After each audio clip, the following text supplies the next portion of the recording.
अस्सलाम वालेकुम नाजरीन, मैं हूं हारून रफीक और आप देख रहे हैं होशियारियां। दोस्तों, अगर आपसे मैं ये कहूं कि मैं बचपन में आपको जानता था तो मैं आपको बता सकता हूं कि आप दीवारों पर पेंसिल से लिखा करते थे, आप दूध पिया करते थे, मट्टी में खेला करते थे, खिलौनों से खुश हो जाते थे। तो आप हैरान होंगे कि ये सब लोगों के साथ होता है, बचपन सबका एक जैसा होता है। लेकिन ऐसा क्या फर्क है कि जब बड़े होते हैं, जब जवानी में आते हैं, ये जब बड़ी उम्र में आते हैं तो कुछ लोग शाह का ताज बन जाते हैं और कुछ लोग मोहताज बन जाते हैं। कोई ना कोई चीज है जो बचपन से जवानी तक आने में तब्दील हो जाती है। वो क्या तब्दीली है, इस बात को एक तरफ करते हुए आप कभी गौर करें। अगर आप बाजार से जाके कोई मशरूब खरीदें या खाने की कोई चीज खरीदें तो कीमत बर्तन की नहीं होती, कीमत होती है उस बर्तन के अंदर जो चीज है उसकी। That is actually the value. आपकी जो शख्सियत है बचपन में सबकी एक जैसी होती है, लेकिन आप उसमें कितनी वैल्यू ऐड करते हैं उससे फर्क पड़ता है कि आपकी मंजिल क्या कामयाबी है, नाकामी है या औसत है। और वो वैल्यू ऐड कैसे होती है? वो वैल्यू ऐड होती है रीडिंग से। कहते हैं रीडर्स आर द लीडर्स। पढ़ने से, तालीम हासिल करने से, हुनर सीखने से। तो आप यकीन जानें कि दुनिया का कोई भी आदमी, या चले यूं कह लीजिए कि 70% लोग अपनी कीमत पे बिकते हैं। कोई भी आदमी ओवर प्राइस नहीं होता, कोई अंडर प्राइस भी नहीं होता। लोग अपनी कीमत पे बिकते हैं और कीमत आपकी बढ़ती है अपने अंदर वैल्यू ऐड करने से। इसलिए बेहतर यह है कि अपने बॉस, अपनी कंपनी की तरफ देखने की बजाय अंदर झांकें, वैल्यू ऐड करें, कामयाबी खुद आपके पीछे आएगी। आइए इसी पैगाम के साथ शुरू करते हैं आज का शो। आज आपको रेलवे स्टेशन पे ले चलते हैं और बहुत अरसा हो गया हमने देखा नहीं वहां क्या हो रहा है। देखते हैं वहां क्या हो रहा है। वे माया तेनू बेचण लई। बहुत अरसे बाद भी हालात बदले नहीं, वैसे क्या वैसे ही है। हाँ, ये तो पूरे पाकिस्तान की कहानी कुछ ऐसी है। बिल्कुल। आप खबरें उठा के देख लें 1970 की और आज की, ऐसा ही लगता है कि वही हालात। कोल्ड टी पियावा तुहानू? कोल्ड टी आइस टी होती है वो। ओ अल्लाह माफ करे सर, आइस नहीं पीवी दी हुंदी, नस्लां दा बेड़ा गर्क कर। वे माया तेनू बेचण लई। वैसे तुम्हारा बस चले ना जी जी तो हर चीज बेच दो तुम। इस कदर करप्ट आदमी है। आपको याद होगा इसने रेलवे की लाइंस बेच दी। बिल्कुल। वो भी ते फजूल ही पईयां सी, ना किसे काम आण डईयां सी, चलो साडे ते काम आईयां। भाई हुकूमत पाकिस्तान की चीजें थी वो। अच्छा, जिवें मैं कल्ला बेचण डया। सारा रेलवे बेचते जा रहे हो। तुमने कभी ये सोचा कि अगर सब कुछ ही बिक गया, सब कुछ खत्म हो गया तो फिर क्या करोगे? मैं अपनी पोस्टिंग करा लांगा किसी और शहर। पर हारून साहब ये सब कुछ अकेले तो नहीं कर रहा होगा, कोई ना कोई तो सरपरस्त होगा इसका। जी, पूरी की पूरी लड़ी होती है और सब, जिसे पंजाबी में कहते हैं ना, एक दूसरे के काने होते हैं। उन्हें पता होता है कि अगर इसको रोकूंगा ये मेरे गिरेबान तक आएगा। सब दामन बचाते हैं। लगता भी गड्डी ऐसे प्लेटफॉर्म पे आ रही है। हाँ जी। ਤੇ ਹੁਣ ਸਾਡੀ ਗੁਰਬਤ ਦੇ दिन फिर जाने। गुरबत के दिन क्यों फिर जाएंगे आप? सारा सी मीर होने लगे। तुम मीर होने लगे हो या अमीर होने लगे हो? मैनू ए दसो मीर च और अमीर च की फर्क है? अलिफ का। अच्छा, गाड़ी इस प्लेटफॉर्म पे आने लगी है, इससे तुम अमीर कैसे हो जाओगे? वाकई उस्ताद जी ये कोई गल्लां पुछनियां चाहते ने, इन्होंने पता नहीं हुण तुसीं कित्थे पहुंच गए हो। वड्डा ही हथ मारिया जे। क्या हाथ मारा इन्होंने? दसना नहीं। बस हुण साडियां नस्लां ना तर जाणगियां। क्या है? पूरे शहर का कूड़ा छुपा लिया। क्या किया तुमने? अरुण साहब 7 पुश्तां साडियां हुण बह के खाणगियां। सारियां दियां लत्तां वड़तियां। शादीशुदा हो तुम? नहीं जी, शादी नहीं हुई। अभी शादी नहीं की और नस्लों के ख्वाब आपको पहले ही आ रहे हैं। पेच लेना चाहते सादी, ਤੁਹਾਡੇ को पैसा किवें आ गया? इसके पास पैसा आ गया? इन्ना सोच नहीं सकते सर जी। कैसे? बैगां दे बैग भरे ने। कैसे कैसे कहां से? सर मैं सुनियारे को कम करना सा। एज ए दीवा। और चुप करके बोए। सर मैं सुनियारे को कम करना सा। अच्छा। वो लोकां नूं लुटदा सी, मैं उन्होंने लुट लिया। सोना चोरी कर लिया? जी सर, बैग भर ले ने सोने दे, हुण असीं तो दुड़की लान लगे हैं। वैसे तुम अपनी स्टोरी इसी तरह ही सुनाते रहे ना तो जल्दी अडियाला पहुंच। अगर वो गलत काम कर रहा था तो तुम भी गलत काम करोगे। ते ओ करदा सी, असीं ना करिए। अच्छा, किरदार के चोर हो लेकिन जबान के तो ऑनेस्ट आदमी। सब कुछ बता रहे हो यार। अच्छा, ਇਹਦੇ ਜ਼ੇਨ ਦੇ ਵਿੱਚ ਟੀਟੀ ਇੱਥੇ ਲੱਕੜ ਦਾ। कहाँ है वो बैग्स? कहाँ है तुम्हारे? उस्ताद जी इन्होंने ना दसना कि बैग असीं दादे दी धरेक थले लगाए ने। दसना ना। हारून साहब जरा वेट करें, मैं आ रही हूँ गारे की तरह। और गारे की तरेक नहीं, दारे की तरेक। अच्छा, वैसे कितनी मालियत का सोना है जो छुपा के आए? उस्ताद जी इन्हों के कान च आवाज पवे ना कि 70-80 लाख का होगा। ओए ओए यार ये तो बहुत थोड़ा सा सोना है, 35 तोले सोना सिर्फ। सर साडा केड़ा अपना सी, चोरी का इन्ना भी बड़ा है। तो पुलिस को पता नहीं है? सर पुलिस मेरे पीछे लगी है, इसलिए मैं इत्थों भज चला वा। अच्छा, ਇਹਨੂੰ ਮੈਂ ਦਾਰੇ ਦੀ ਧਰੇਤ ਥੱਲੇ ਬਿਠਾ ਚੱਲਾ ਵਾਂ ਕਿ ਉੱਥੇ ਉਹਦਾ ਸੋਨੇ ਦਾ ਖਿਆਲ ਰੱਖੀ। तो ये कितनी देर धारेगी तेरे? आज ही छोड़ो, ਤੁਹਾਡਾ ਸ਼ਗੀਰ ਤੁਹਾਨੂੰ ਇੰਜ ਕੱਢੇਗਾ ਜਿਵੇਂ ਮੱਖਣ ਚੋਂ ਵਾਲ ਕੱਢੀਦਾ। ਟਿਕਟ अच्छा, लगा वैसे वो तुम्हें मक्खन में बाल की तरह ही निकाल। ਓਏ ਟਿਕਟ ਦਿਓ ਇੱਕ ਮੈਨੂੰ, ਜਾਣਾ ਕਿੱਥੇ ਹੈ? ਕਿਤੇ ਦੂਰ ਦਾ ਟਿਕਟ ਦੇ ਦੇ। ਧੁੱਪ ਸੜੀ। ਬਾ ਫਿਰ ਉੱਥੇ ਦਾ ਹੀ ਦੇ ਦੇ। ਲਿਆਓ 1.5 ਲੱਖ ਰੁਪਇਆ। 1.5 लाख रुपया? भाई 1.5 लाख रुपया? ਉਹ ਸਰ ਮੈਂ ਸਟੇਸ਼ਨ ਲੱਭ ਕੇ ਨਹੀਂ ਦੇਣਾ ਉਹਨੂੰ। लो भाई तुम नस्लें चेक कर लो। 1.5 ਲੱਖ ਦਾ ਟਿਕਟ ਟ੍ਰੇਨ ਬਾਹਰ ਜਾਣ ਡਈ ਏ। ਸੋਨਾ ਕਿੰਨੀ ਮਾਲੀਅਤ ਦਾ? 60 ਲੱਖ ਦਾ। ਤੇ ਮੈਂ ਵਿੱਚ ਮੈਂ ਅੰਨਾ ਵਾਂ, ਬੋਲਾ ਵਾਂ ਮੈਂ ਨਹੀਂ ਤੇ ਹੁਣੇ ਹੀ ਤੈਨੂੰ ਫੜਵਾ ਦੇਣਾ ਹੀ। ਓਏ ਹਜੇ ਸੋਨਾ ਸਾਡੇ ਕੋ ਵੇਚਿਆ ਨਹੀਂ, ਤੈਨੂੰ 1.5 ਲੱਖ ਕਿੱਥੋਂ ਦਈਏ? ਵਿੱਚੋਂ ਕੱਢ ਕੇ ਥੋੜਾ ਜਿਹਾ ਦੇ ਦਿਓ, ਮੈਂ ਉਂਝ ਨਹੀਂ ਜਾਣ ਦੇਣਾ। ਯਾਰੋ ਜੇ ਟੂਮਾ ਕੱਢ ਕੇ ਨਾ 1.5 ਲੱਖ ਇਹਨੂੰ ਦੇ ਦੇ। ਦੇ ਦਿਆਂਗਾ ਸਾਜ ਦਾ ਉਹ ਟਿਕਟ। ਹੈਲੋ ਜੀ, ਟਿਕਟ ਸਮਾਨ ਤੁਹਾਡਾ ਕਿੱਥੇ ਆ? ਧਰੇਕ ਥੱਲੇ। ਉਹ ਤੂੰ ਸੋਨਾ ਚੁੱਕਿਆ, ਕਿਸੇ ਦਾ ਲੇਲਾ ਚੁੱਕਿਆ?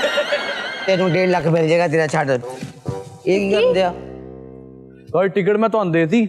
ਹਾਂ ਜ਼ਰਾ ਮੁਸਾਫਰ ਆ ਗਏ, ਮੈਂ ਸਮਾਨ ਚੁੱਕ ਲਿਆ ਵਾਂ। ਅਭੀ ਪੁਲਿਸ ਜਦੋਂ ਮੈਨੂੰ ਲੱਭਦੀ ਲੱਭਦੀ ਪਿੰਡੋਂ ਨਿਕਲ ਜਾਏ, ਠੀਕ ਹੈ ਜੀ, ਧਰੇਕ ਥੱਲੋਂ ਸੋਨਾ ਕੱਢੀ ਤੇ ਮੇਰੇ ਮਗਰ ਨਿਕਲ ਆਈ। ठीक मैं समझ गया उस्ताद जी, लेकिन उस्ताद जी मुझे लगता है पुलिस इधर आ रही है। ਹੈ हाँ ਓਏ ਮੈਨੂੰ ਲੁਕਾ ਲੈ ਯਾਰ, ਮੈਂ ਤੇ लोग इधर ਇੱਥੇ ਲੁਕ ਜਾਵਾਂ। बोरी पाओ तो बोरी पाओ।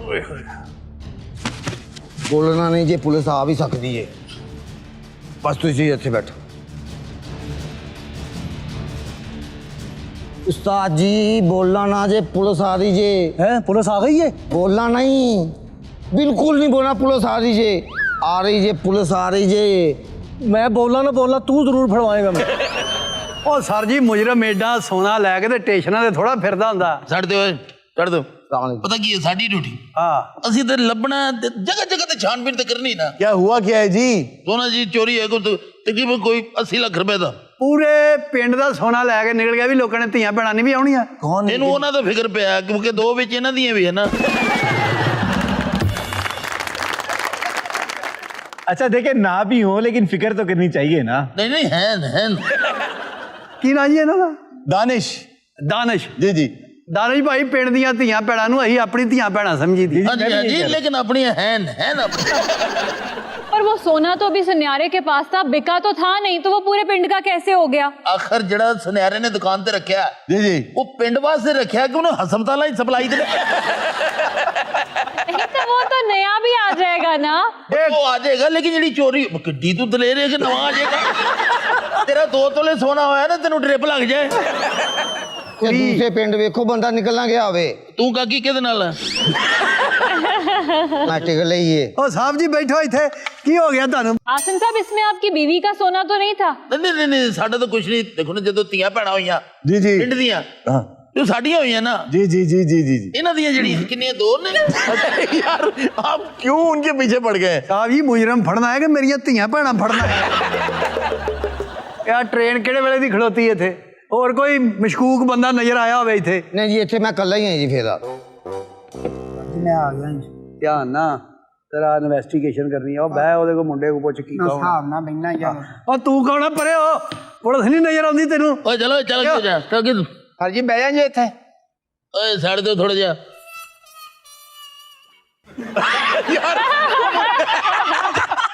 ਅੱਛਾ, ਮੇਰਾ ਖਿਆਲ ਹੈ ਕਿ ਤੁਹਾਡੇ ਇਲਾਕੇ 'ਚ ਨਾ ਸਾਈਡਾਂ 'ਚ ਫਰਕ ਨਹੀਂ ਹੈ।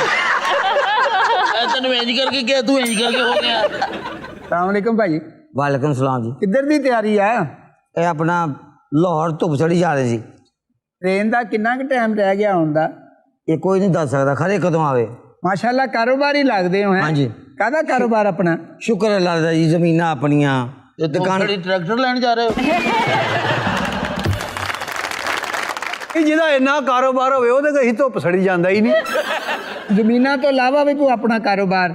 दुकाना ने पिंड च ਕੋਈ ਸੁਨਿਆਰਿਆਂ ਦਾ ਕੰਮ, ਕੋਈ ਜ਼ੇਵਰ ਜ਼ੂਵਰ ਦਾ ਵੀ ਸ਼ੌਕ? बड़ा जनाब जेवर भी बड़ा साडे कोल। ਅੱਛਾ, ਕਦੀ ਜ਼ਿੰਦਗੀ 'ਚ ਚੋਰੀ ਚਕਾਰੀ ਕੋਈ ਇਹੋ ਜਿਹੇ ਕੇਸ 'ਚ ਫੜੇ ਗਏ ਹੋ? ना साहब अल्लाह माफिक दे, असी तो तौबा की हुई है जनाब, ਚੋਰੀ ਤੋਂ? नहीं फड़े जान तो। अच्छा आसिम साहब, आपको कोई हुलिया वगैरह पता है जिसको आप पकड़ने के लिए? ਸਰ ਸਾਡੇ ਕੋਲ ਤਸਵੀਰ ਹੈ ਉਸ ਬੰਦੇ ਦੀ। ਬੰਦੇ 2 ਨੇ ਉਹ ਜਿਹਨੇ आपके पास दोनों की तस्वीर है या एक की है? ਇੱਕ ਦੀ ਤਸਵੀਰ ਹੈ। ਆਪਣਾ ਅਰੁਣ ਸਾਹਿਬ ਜਿੰਨੀ ਸਰਵਿਸ ਮੇਰੀ ਹੈ ਇਹ ਪਿੰਡਾਂ ਥਾਵਾਂ ਜਦੋਂ ਚੋਰੀ ਹੋਈ ਨਾ जी जी ਇਹੋ ਜੀ ਇਹ ਕਦੀ ਇੱਧਰ ਉੱਧਰ ਨਹੀਂ ਜਾਂਦੇ फिर ਕਿਸੇ ਦਰਖਤ ਦੇ ਥੱਲੇ ਟੋਇਆ ਕੱਢ ਕੇ ਉੱਥੇ ਲੁਕਾ ਦੇਣਗੇ ओ ਹਾਂਜੀ ਕਿਧਰੇ ਐਵੇਂ ਤੁਰੇ ਜਾਂਦੇ ਟੂਵੈਲ ਦੇ ਕੋਲ ਟੋਇਆ ਮਾਰ ਕੇ ਉੱਥੇ ਦੱਬ ਦੇਣਗੇ ਅੱਛਾ ਇਹੋ ਜੀ ਚੋਰੀ ਬੋਰੀਆਂ 'ਚ ਬੰਦੇ ਲੁਕ ਜਾਂਦੇ, ਬੋਰੀਆਂ 'ਚ, ਸਾਨੂੰ ਪਤਾ ਹੀ ਨਹੀਂ ਲੱਗਦਾ। ਚੋਰੀ ਸਾਹਿਬ ਫਰਜ਼ ਕੀਤਾ ਕਿ ਕਿਸੇ ਨੇ ਨਾ ਪਿੰਡ 'ਚ ਜ਼ੇਵਰ ਚਰਾਇਆ ਤੋ ਕਿੱਥੇ ਲਗਾਏਗਾ ਫਿਰ ਉਹਨੂੰ? दादी दी त्रेक थले और फटे मुंह तेरा खाना खराब है मरे तू ਓਏ ਕੌਣ ਆ ਬੋਲਿਆ? ओ छड्डो साहब जी, ट्रेन दे पीछे कोई बंदा बैठा होएगा। ਓਏ ਅਕਸਰ ਬੰਦੇ ਜਦੋਂ ਲੱਥਦੇ ਨਾ ਫੌਰੀ ਟ੍ਰੇਨ ਦੇ ਪਿੱਛੇ ਬਹਿ ਜਾਂਦੇ। ਦਾਰੇ ਦੀ ਤਰੇਕ ਥੱਲੇ ਅਗਰ ਜ਼ੇਵਰ ਲੁਕਾਉਣਾ ਹੋਵੇ ਹਾਂ। ਤੇ ਕਿੰਨਾ ਕੁ ਥੱਲੇ ਜਾਣਾ ਚਾਹੀਦਾ? 3 फुट। लानत तेरे ते और जी सिर्फ 1 फुट उस तो थल्ले ना जाना ਓਏ ਕੌਣ ਆ? ओ साहब जी बैठो तो जी, ओ ट्रेन दे पीछे बंदा अपने काम बैठा होएगा। ਸਾਨੂੰ ਮੁਲਜ਼ਮ ਲੱਭੇ ਨਾ ਲੱਭੇ ਇਹ ਹੌਲਾ ਹੋ ਜਾਏਗਾ। ਪਰਾਂ ਕਰ ਲੈ ਤੂੰ ਪਿੱਛੇ ਕਰ ਉੱਤਰ ਕਰ ਲੈ ਬੈਗ ਆਪਣੇ ਬੈਗ ਨੂੰ ਉੱਥੇ ਕਰ हाँ हाँ मत लड़े कौन है आप? ਮੈਂ ਜੱਦ ਦੀ ਦੂਸਰੀ ਬੀਵੀ ਆ और आप? मैं जेदे दी पहली बीवी हाँ। अच्छा जी, जो जेदा आप हैं? और नहीं मैं लानत पाना मैं जेदे 10 साल आप पहली वाली के भाई हैं कि दूसरी वाली के भाई हैं? ਉਹ ਸੀ ਪਹਿਲੀ ਵਾਲੀ ਦੇ ਭਰਾ ਹੁੰਨੇ ਆ ਮੇਰਾ ਹਲ ਤੇਰੀ ਆਕੜ ਦੀ ਵਜ੍ਹਾ ਤੋਂ ਦੂਜਾ ਕੀਤਾ ਹੀ ਉਹਨੇ। मेरा जेदा छीन ली ओए, मुझसे। ओए, इतनी हेलो अच्छी हेलो लड़की बीबी सारी- ਕੀ ਹੋ ਤੁਹਾਨੂੰ ਪੁਲਿਸ ਦੇ ਸਾਹਮਣੇ ਬਦਤਮੀਜ਼ੀ ਕਰਨੀ ਹੈ। ਉਹ ਕਾਨੂੰਨ ਨੂੰ ਆਪਣੇ ਹੱਥ 'ਚ ਨਾ ਲਵੋ, ਓਏ ਕਾਨੂੰਨ ਮੇਰੀ ਖਲੋਤਾ। ਗੱਲ ਸੁਣ ਹੈਲੋ ਤੈਨੂੰ ਵੀ ਕਿਹਾ ਸੀ। ਵੈਸੇ ਕਾਕਾ ਅੱਲਾ ਤੈਨੂੰ ਜ਼ਿੰਦਗੀ ਦੇਵੇ ਭੈਣਾ ਅਸੀਂ ਵੀ ਵਹੀਆਂ ਐਡੀ ਆਕੜ ਸਾਡੇ 'ਚ ਨਹੀਂ ਆਈ। आप अपनी बहन के साथ क्यों नहीं खड़े? बस फ्लो में आ गया यहाँ पे ਬਈ ਫਲੋ ਬੜਾ ਵੀ ਤੇਰਾ ਬਈ। ਤੂੰ ਗੱਲ ਸੁਣ ਲੈ ਕੁੜੀਏ ਜੇਦਾ ਸਿਰਫ ਮੇਰਾ ਹੈ ਜੇ ਤੇਰਾ ਹੁੰਦਾ ਤੇ ਮੇਰੇ ਨਾਲ ਵਿਆਹ ਕਿਉਂ ਕਰਾਂਦਾ मेरा है जेदा। ਮੇਰਾ ਹੈ अब मेरा है। और साडा है ਮੇਰਾ ਹੈ ਉਹ ਚਲੋ जेदा ਉਹ ਤੁਸੀਂ ਦੋਵੇਂ ਉਹਦੇ ਹੱਕ ਨਕਾਚ ਜੇ 3 ਦਿਨ ਤੇਰੇ ਹਾਲ ਰਹਿ ਪਏ 3 ਦਿਨ ਤੇਰੇ ਹਾਲ 1 ਦਿਨ ਥਾਣੇ ਲੈ ਚੱਲਾਂਗੇ। ये कौन है? कोई और मुसाफिर होगा। ਇਹ ਫਿਰਦੇ ਹੁੰਦੇ ਸਟੇਸ਼ਨਾਂ ਤੇ ਚਾਹ ਚੂ ਪੀਂਦੇ ਇਹੋ ਜਿਹੇ ਬੰਦੇ। आप कौन है? मैं इन्हां दे घर जेदा लगा जी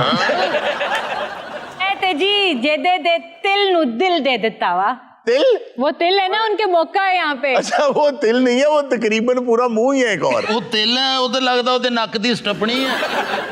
ਉਹ ਜੇਦਿਆ ਉਹ ਮੇਰੀ ਗੱਲ ਸੁਣ। ਹਾਂਜੀ ਉਹ ਤੂੰ ਦੋ ਕਰੀ ਫਿਰਦਾ, ਹਾਲਾਂਕਿ ਤੇਰੇ ਵਰਗੇ ਮੁੰਡੇ ਨੂੰ ਵੇਖ ਕੇ ਅਗਲੇ ਕਹਿੰਦੇ ਤੁਹਾਨੂੰ ਸੋਚ ਕੇ ਦੱਸਾਂਗੇ। जेदे इस औंतरी नु दस मैं तेरी पक्की पक्की मशूक आ। ते आप दस दे थती है तू ਜੇਦੇ ਐਸ ਨਖਤੜੀ ਨੂੰ ਦੱਸ ਕਿ ਮੈਂ ਤੇਰੀ ਪੱਕੀ ਪੱਕੀ ਮਸ਼ੂਕ ਆ जेदे इन्हां दोवां नूं दस कि मैं तेरा पक्का पक्का साला हूं।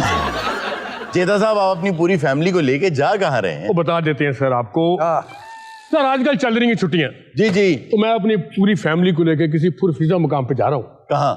तोपसड़ी ਰਾਹ ਰਾਜੀ ਐਤਕੀ ਉੱਥੇ ਬਰਫ਼ ਵੀ ਤੁਹਾਨੂੰ ਪਤਾ 5-5 ਫੁੱਟ ਤੁਸੀਂ ਜਾ ਤਾਂ ਰਹੇ ਹੋ ਦੁਬਸੜੀ जी जी ਤੇ ਕਿੰਨੇ ਕੁ ਦਿਨ ਦਾ ਟੂਰ ਹੈ? और है साडा कोई 8 दिन तो लग ही जाना। ਬਸ 8 ਦਿਨਾਂ ਕੰਟੀਨਿਊ ਧੁੱਪ ਲਵਾਉਣੀ ਹੈ। आसिफ साहब आप झुकते कह रहे हैं, आप भूल गए कि आप रेलवे स्टेशन किस लिए आए थे? ਸਰ ਮੈਂ ਯਕੀਨ ਫੋਟੋ ਕੱਢ ਬੰਦਾ ਹੀ ਹੋਈ ਹੈ ਸਾਹਿਬ ਜੀ ਕੱਢ ਮੈਨੂੰ ਇਹੀ ਲੱਗਦਾ ਹੀ ਮੈਂ ਮਨ ਤੋਂ ਹੁਣੇ ਵੇਖ ਲੈਨੇ ਆ। ओहो ਓਏ ਸਾਹਿਬ ਜੀ जो है जी ਓਏ ਇਹੀ ਬੰਦਾ ਜੇ ਘੇਰਾ ਪਾਲਾ ਜਾਵੇ ਨਾ ठहरो। यार लीना ਫੋਟੋ ਮੈਚ ਕਰ। तस्वीर है, सर दिखाएं। मुंह से रखो ਇਹਦੇ ਇਹ ਦੇਖੋ ਜੀ। ਆ ਵੇਖੋ ਜੀ। यार फर्क है बहुत। ਓਏ ਖਾ ਕੇ ਜਿੰਨਾ ਕਿਤੇ ਹੋ ਹੀ ਜਾਂਦਾ। उसके यहाँ मसा है वैसे, ਆ ਇਹ ਇਹਦੇ ਵੀ ਵੀ ਹੈ ਸਰ। ਇਹ ਵੀ ਮਸਾ ਹੈ। लेकिन उसका बाईं तरफ है। ਇਹ ਫੋਟੋ ਚ ਇੱਧਰ ਹੀ ਆਉਂਦਾ।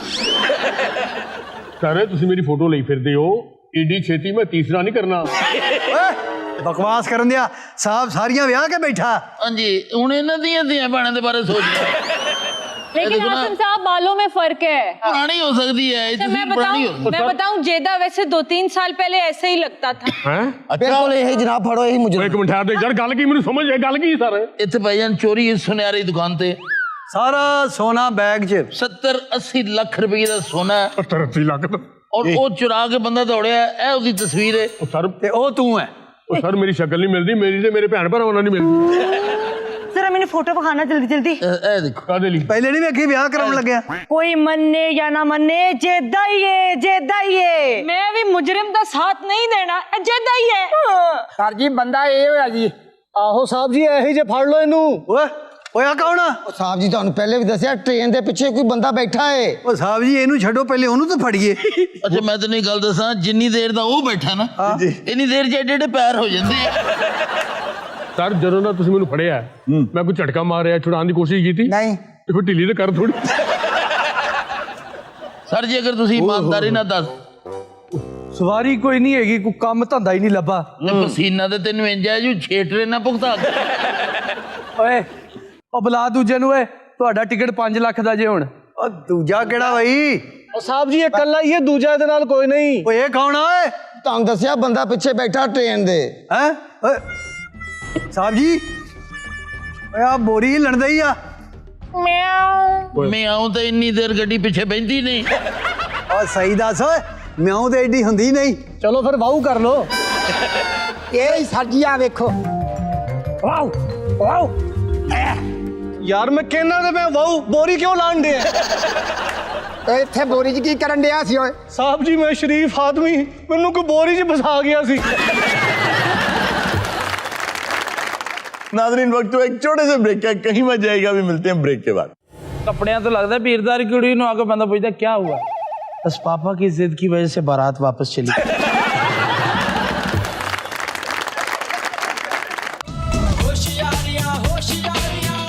वेलकम बैक नाज़रीन। नाज़रीन ब्रेक में हमारे पास एक डॉक्टर साहब आए, साथ अपने पेशेंट को गालिबन लेकर आए। आइए उनसे बात करते हैं और पूछते हैं क्यों आए। क्या हारून साहब, इतनी प्यारी लग रही होती हूँ मैं, इतना अच्छा तैयार होती हूँ, आप मरीजों को बुला लेते हैं यहाँ। अच्छा, आपको जो आदमी जो भी कह दे उस खुशफहमी में मत आइए। और दुनिया तो कहती है। कुछ तो लोग कहेंगे, लोगों का काम है कहना, तुम लेकिन नॉर्मल रहना। लेकिन मैं इस बात को सेकंड करूंगी, वो आज बहुत खूबसूरत लग रही है, नो डाउट। और मैं इस बात को अच्छा एक सेकंड मैं आपको क्लियर कर दूं, इर्जा की बात हो रही है। अच्छा लेकिन ये ना कसूर नहीं है, दोनों ना बाहर खड़िया होके एक दूसरे से सिर ते हथ रख के कसम खांदी है कि तू मैनू सोहनी कहना, मैं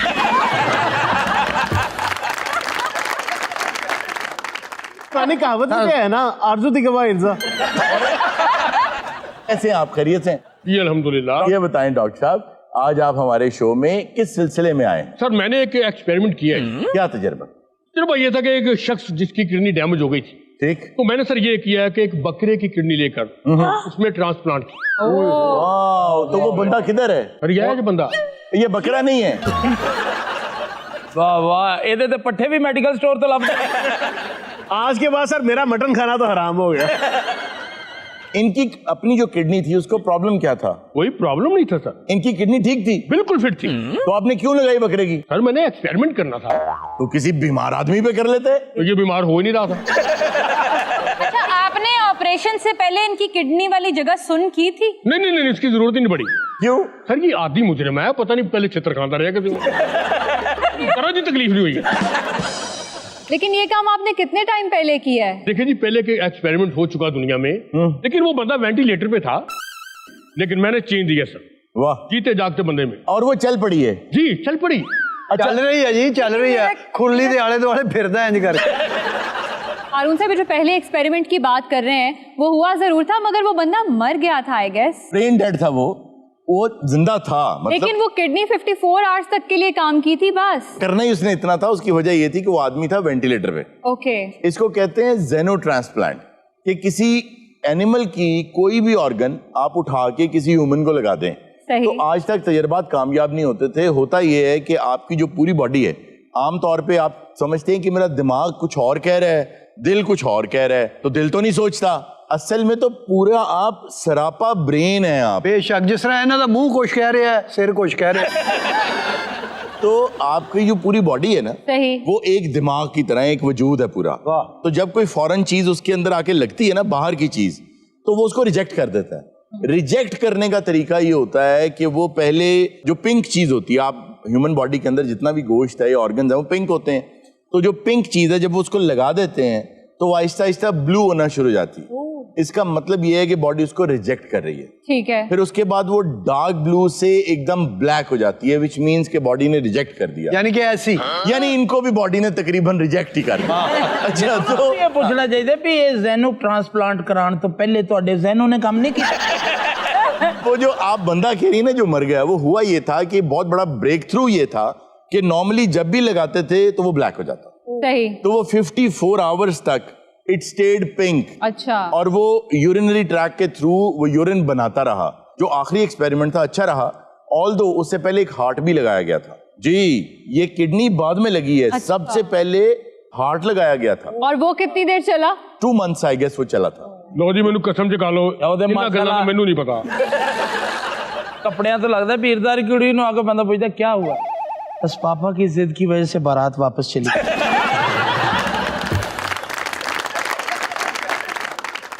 डॉक्टर साहब मेरी बात सुने, बकरे की किडनी तो इसको लगा दी, जी जी, तो बकरे को किसकी किडनी लगाई? Good question. वाह जी वाह।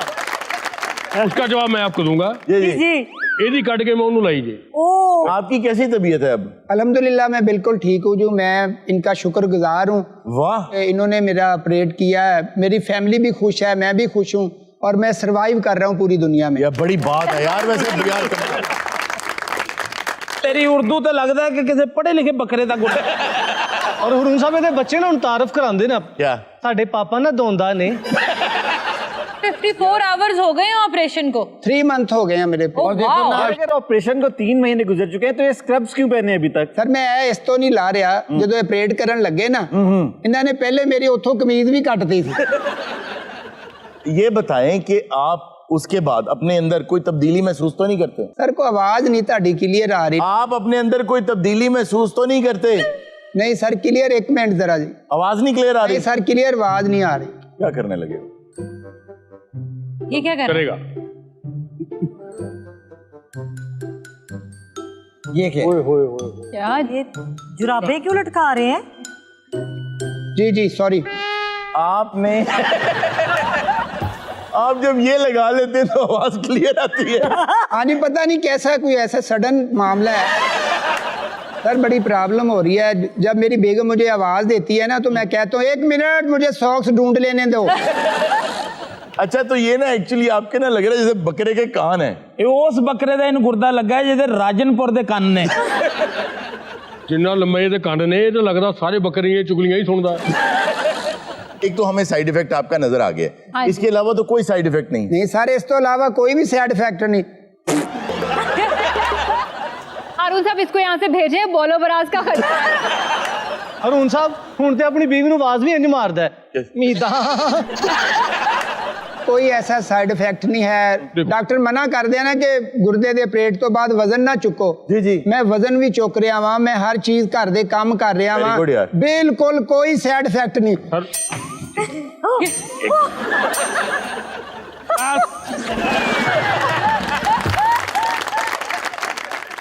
अच्छा, पिछले 3 महीने से घास शौक से खा रहे हो? नहीं नहीं नॉर्मल जिस तरह लोग तुसी खाने हो, एक दिन मेथी, एक दिन पालक, अच्छा, एक दिन साग, अच्छा, चौथे दिन गंदलों का साग, 5वें दिन शटाला।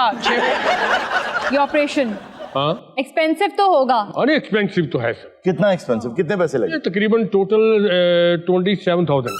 वो कैसे? 50,000 ਦਾ ਬੱਕਰਾ ਸੀ।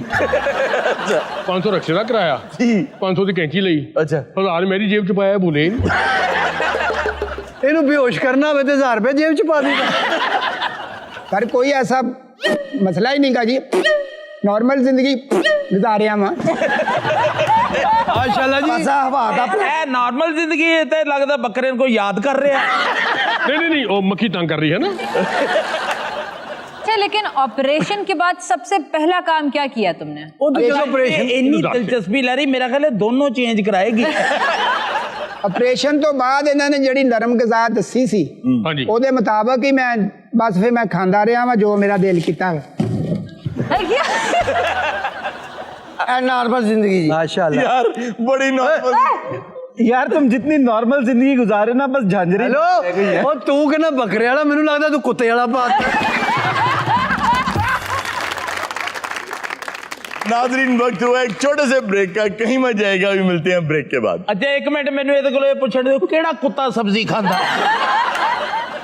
ਦੁਨੀਆ ਦੀ ਹਰ ਐਰੋਪਲੇਨ ਤੇ ਇਹਨਾਂ ਨੇ ਸਫ਼ਰ ਕੀਤਾ ਹੈ। ਉਹ ਜਿਹੜੇ ਜੰਗਾਂ ਦਾ ਸਮਾਨ ਨਹੀਂ ਆਉਂਦਾ ਜਹਾਜ਼, ਕੀ ਕਹਿੰਦੇ जी जी। ਉਹਦੇ 'ਚ ਵੀ ਆਇਆ। सलीम साहब उसमें तो टैंक आते हैं। ਤੇ ਇਹਨੂੰ ਤੁਸੀਂ ਕੀ ਸਮਝਦੇ ਹੋ? ਛੋਟੀ ਮੁੱਛਾਂ ਵਾਲੀ ਬਖਤਰਬੰਦ ਗੱਡੀ ਵੀ ਆਉਂਦੀ ਹੈ। वेलकम बैक नाजरीन। जी इर्जा, सारे इर्दा छो तुम वेलकम बैक क्यों क्यों मुझे क्यों छोड़े? मैं क्या इस शो का हिस्सा नहीं हूँ? And I'm an important one. मेरा एक सवाल है। जी जी अमेरिका रह के आए हो जी 5-6 दिन गालिबन। जी जी कैसा लगा जरा कोई वाकया तो सुनाओ ना उतो दा। कैसा लगा आपको वहां जाकर? उसको एक्सपीरियंस शेयर करें आप हमारे साथ। जिस तरह के एक्सपीरियंसेस मैं शेयर करता हूँ या जो मुझे पसंद आते हैं वो शायद आम लोगों को पसंद ना आए। इस मर्तबा मैंने क्यूबन बॉर्डर के ऊपर ना सनसेट देखा है। तो वहां जाके भी अपने सारे काम उर्दू में किए? नहीं, वहां देखिए इंसान सोचता है ना जिस लैंग्वेज में, वो होती है असल लैंग्वेज उसकी। तो सोचता मैं उर्दू में हूं, तो इसलिए वहां भी क्योंकि जो खूबसूरती, जो जबरदस्त किस्म की सन्नाई आप उर्दू में ला सकते हैं वो किसी और जबान में नहीं ला सकते। और मजा तब आता है चीज का जब उर्दू बोलने वाला, उर्दू लिखने वाला, उर्दू समझने वाला, उसके पास अल्फाज खत्म हो जाए ना, तो उससे ज्यादा खूबसूरत चीज कोई नहीं हो सकती। क्या बात। मुझे ऐसा लगता है कि आपको लिखनी चाहिए अपनी सारी सफरनामा। बारहा मुझसे कहा दिल ने किया शोभ द घर, तू के अल्फाज से असनाम गरी करता है। कभी उस हुस्ने दिल आरा की भी तस्वीर बना जो तेरी सोच के खाकों में लहू भरता है। बारहा दिल ने यह आवाज सुनी और चाहा मान लूं मुझसे जो वजदान मेरा कहता है, लेकिन इस इज्ज से हारा मेरे फन का जादू, चांद को चांद से बढ़कर कोई क्या कहता है। पर मैं हैरान हाँ कि तुहानू सिर्फ क्यों मिलता, तुसी फौरी मुस्तंसर हुसैन तारड़। यार मैं तो दुआ करता हूं काश मैं मुस्तंसर हुसैन तारड़ साहब बन सकता। बल्कि तारड़ साहब एक इंस्पिरेशन थे मेरी इस बार क्यूबा के बॉर्डर पे जाने के हवाले से। वो कैसे? पिछले दिनों उन्होंने एक किताब साइन करके दी मुझे जो थी उनके क्यूबा के सफर के बारे में। अच्छा। तो जिस रूट से वो गए एग्जैक्टली वही मैंने अडॉप्ट किया सारा। और by the time I was at the border, तो जो उन्होंने कहा था ना कि वहां का जो सूरज गुरूब होता है वो देखने वाला मंजर है, अच्छा मेरे जहन में भी यही था कि समंदर तो वहां पर कराची में भी है और बड़ा खूबसूरत, बहुत प्यारा लगता है शाम में अगर आप सूरज डूबने का वो मंजर देखें। तो वहां पर जो मैंने खास चीज देखी वो ये देखी कि जहां सदर्न मोस्ट पॉइंट है ना अमेरिका का, जहां खत्म हो जाता है वो, आगे क्यूबा स्टार्ट हो जाता है, वहां पर जो बादल आते हैं वो आते हैं लेयर्स में, जिस तरह सिंधी बिरयानी होती है। बहुत अच्छा मेटाफर है कि सिंधी बिरयानी की तरह ना लेयर्स होती हैं।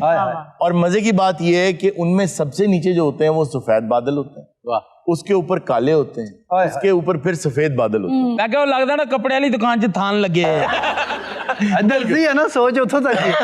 अच्छा अब होता है बिरयानी है जी, तू शाही मुर्ग पुलाव वाला था साला। अच्छा आपने सैर भी की कि शॉपिंग भी की है साथ? तो शॉपिंग मैंने नहीं की। अच्छा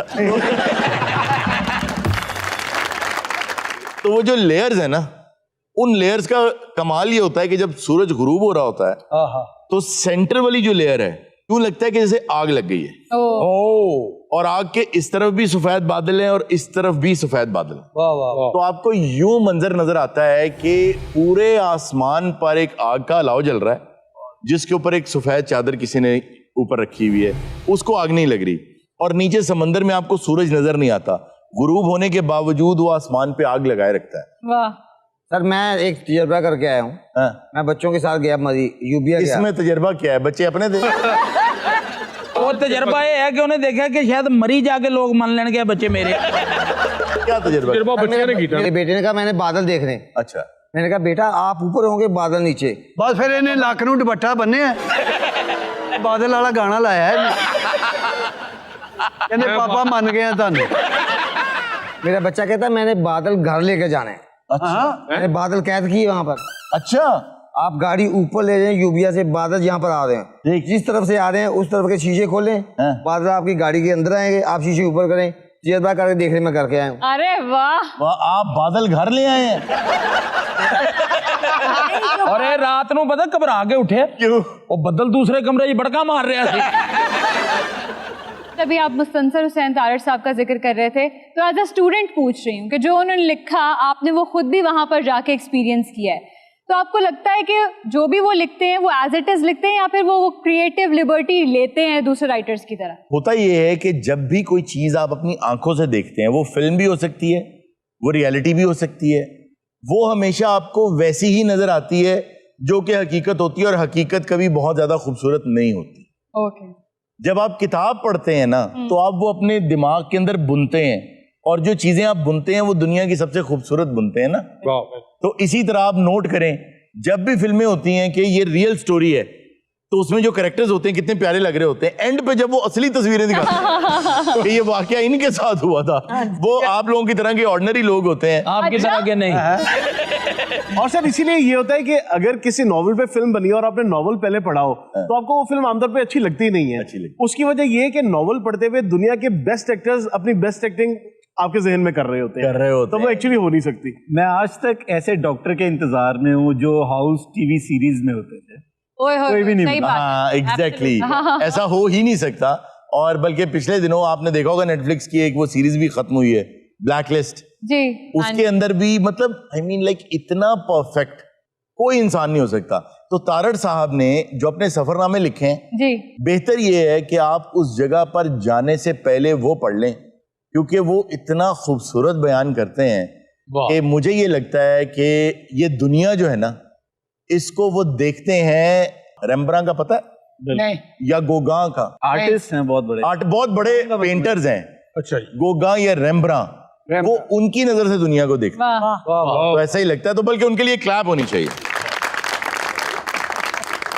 सर आपके लिए भी क्लैप होनी चाहिए, आपने कितना अच्छा बयान किया। Thank you. पढ़ के आपको 6 दिनों में जेट लैग नहीं हुआ? नहीं, जेट लैग नहीं हुआ। उसकी वजह यह है कि मुझे जहाज में बैठते ही न जाने क्यों शदीद नींद आ जाती है, और जब वो मुझे कभी फिर आई गेस आप लकी हैं, आपके आसपास वो लोग नहीं बैठते जिनके बच्चे बहुत ऊंचा ऊंचा रोते हैं। अच्छा होते हैं, लेकिन वो जहाज वाले बिजनेस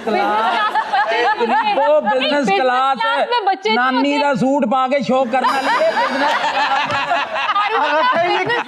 बिजनेस क्लास में बच्चा नहीं जाता। सर ਉੱਥੇ ਬੱਚੇ ਵੀ ਉਸੇ ਲੈਵਲ ਦੇ ਹੁੰਦੇ ਨੇ ਤੇ ਉਹ कुछ नहीं करते, ਤੁਹਾਡੇ ਸਾਡੇ नहीं ਹੁੰਦੇ। आगा साहब जो मर्जी कहते रहे, जहाज में वो ईयर प्लग्स देते हैं, वो लगा लें और आंखों पे आप मास्क लगा लें, स्लीपिंग मास्क। ये सारी चीजें तेन कदी इकोनॉमी क्लास च मिली? इकोनॉमी क्लास में मिलती हैं ये सारी चीजें, लेकिन वो फिर तू तरले ना लिया होनी है कि गरीब हूं पहली दफा आई।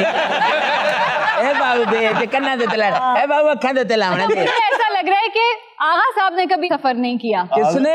आपने। आगा साहब बिजनेस क्लास से नीचे सफर ही नहीं बिजनेस क्लास कभी एक्सपीरियंस करें। रिसेंटली मैं और ये दोनों लंदन गए बिजनेस क्लास, और यकीन किसी के पैसे पे।